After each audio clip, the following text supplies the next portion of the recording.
নমস্কার প্রিয় দর্শক বন্ধুরা, আমি অ্যাস্ট্রোলজার মধু আর আপনারা দেখছেন আমার YouTube channel Madhu's astro info. প্রায় 1.5 বছর পর রাহু ও কেতু রাশি পরিবর্তন করতে চলেছে। রাহু আগামী 18 মাস কুম্ভ রাশিতে গোচর করবে এবং কেতু রাহুর 180 ডিগ্রি অপোজিট চলতে থাকে। সে কারণে কেতুও আগামী 18 মাস সিংহ রাশিতে গোচর করবে। রাহু আর কেতু আমাদের থট প্রসেসকে প্রভাবিত করে।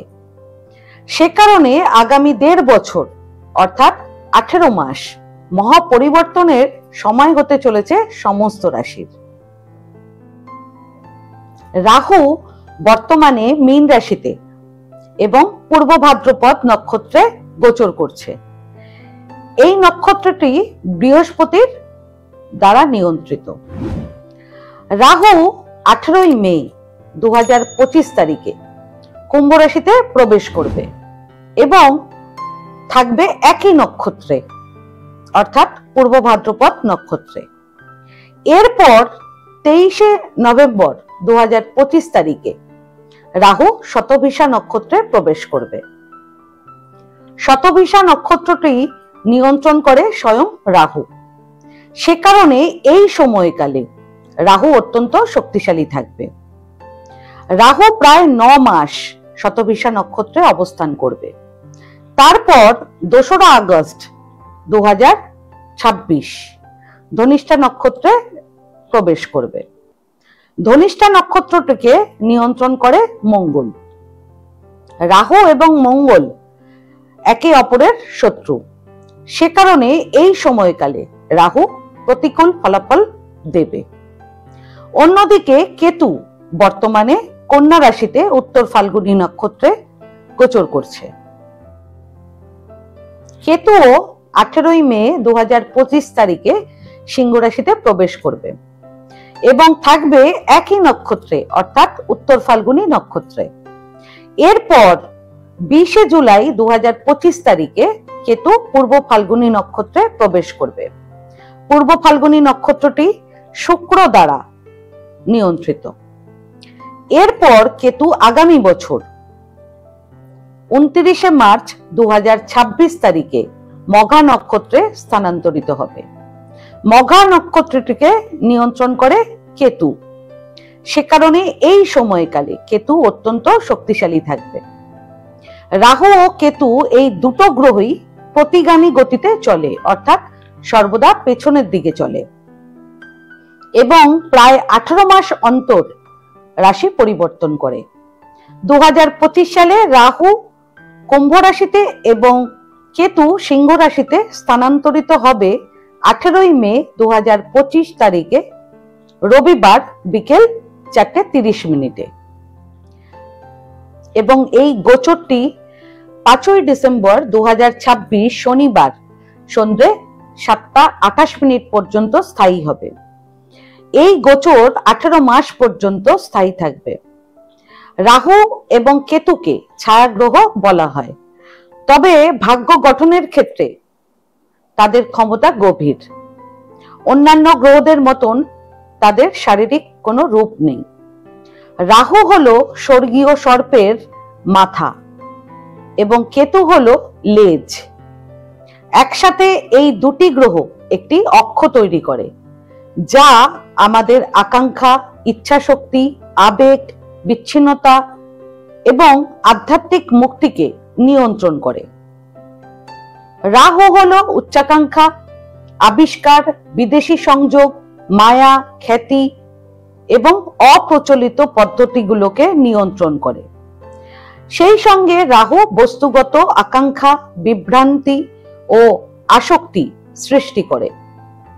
কেতু হলো অতীত জীবনের কর্ম, বিচ্ছিন্নতা, আধ্যাত্মিকতা এবং অন্তর্দৃষ্টির প্রতিনিধিত্ব করে। কেতু অভ্যন্তরীণ যাত্রা, একাকিত্ব এবং আত্ম উপলব্ধিকে অর্থাৎ সেলফ রিয়েলাইজেশনকে ইন্সপায়ার করে, অনুপ্রাণিত করে। রাহু যখন কুম্ভ রাশিতে গোচর করবে তখন ব্যক্তিরা প্রযুক্তিগত অগ্রগতি, সামাজিক সংস্কার এবং ডিজিটাল গ্রোথের ওপর আরো বেশি মনোযোগ দিতে পারে। কারণ কুম্ভ রাশিতে রাহু সম্পূর্ণ স্বাচ্ছন্দ্য বোধ করে। তবে এই গোচর মানসিক বিচ্ছিন্নতা, অহংকার এবং বিপদগামী উচ্চাকাঙ্ক্ষার সৃষ্টি করতে পারে। একই সাথে কেতু যখন সিংহ রাশিতে গোচর করবে, তখন ব্যক্তিরা তাদের অহংকার, নিজেদের দক্ষতা, নিজেদের সিদ্ধান্তকে পুনর্মূল্যায়ন অর্থাৎ আবার নতুন করে বুঝতে চেষ্টা করবে। নিজেদেরকে আরো জানতে এবং নিজেদের নাম ও খ্যাতির জন্য আরো গভীর অনুসন্ধান করবে। রাহু ও কেতুর গোচর প্রতিটি রাশির ব্যক্তিদের আলাদা আলাদা প্রভাবিত করবে। অর্থাৎ রাহু ও কেতুর গোচরের সময় কেউ কেউ আকস্মিক লাভ, বিদেশ ভ্রমণ এবং অপ্রত্যাশিত সাফল্য পেতে পারেন। আবার কেউ কেউ অত্যাধিক ইমোশনাল এবং আধ্যাত্মিক হয়ে যেতে পারেন। এই গোচর আপনাদের ব্যক্তিগত এবং পেশাগত জীবনকে কিভাবে প্রভাবিত করতে পারে তার আলোচনা আজ আমি করব। 12টি রাশির ওপর রাহু ও কেতুর গোচরের প্রভাব কেমন হবে এবার আমি বলবো এক এক করে। অষ্টম রাশি হলো বৃশ্চিক রাশি। 18 মে 2025 তারিখ থেকে রাহু আপনাদের চতুর্থ ঘরে গোচর করবে এবং কেতু আপনাদের দশম ঘরে গোচর করবে। চতুর্থ ঘরে রাহু থাকায় আপনারা বাসস্থান বদল অর্থাৎ বাসস্থান পরিবর্তন করতে পারেন, কিংবা আপনারা বাড়ি সংস্কার করতে পারেন, কিংবা আপনারা কোনো সম্পত্তিতে বিনিয়োগ করতে পারেন।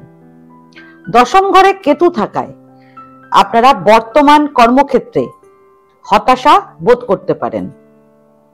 হঠাৎ ক্যারিয়ারে বড় পরিবর্তন হওয়ারও সম্ভাবনা রয়েছে।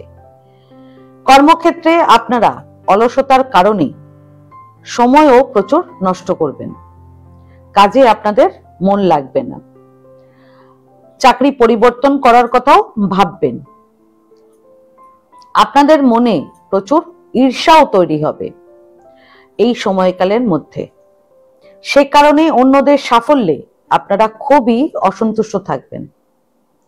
সেই সঙ্গে আপনাদের বাড়িতে শান্তির অভাব এবং মায়ের সাথে আপনাদের সম্পর্ক খারাপ হতে পারে, সেদিকে সতর্ক থাকবেন।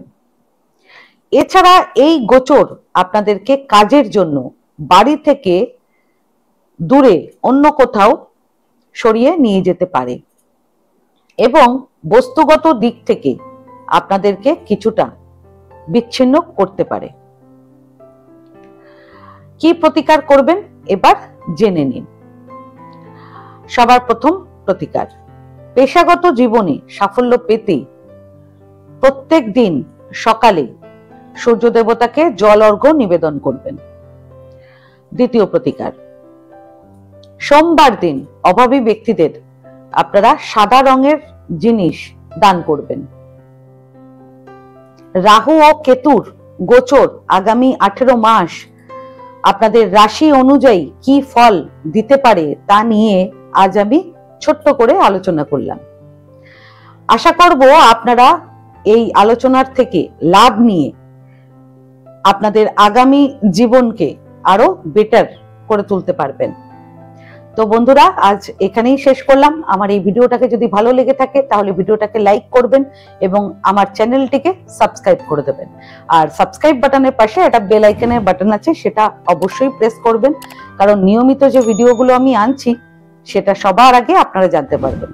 তাছাড়া পরিবার কিংবা আত্মীয় কিংবা বন্ধু বান্ধব কারো যদি ভিডিওটার প্রয়োজন হয় তাহলে ভিডিওটাকে শেয়ার করে দেবেন। আর আপনাদের যদি কোনো প্রশ্ন কিংবা কোনো মতামত থাকে তাহলে আমার কমেন্ট বক্সে কমেন্ট করে আমাকে জানান।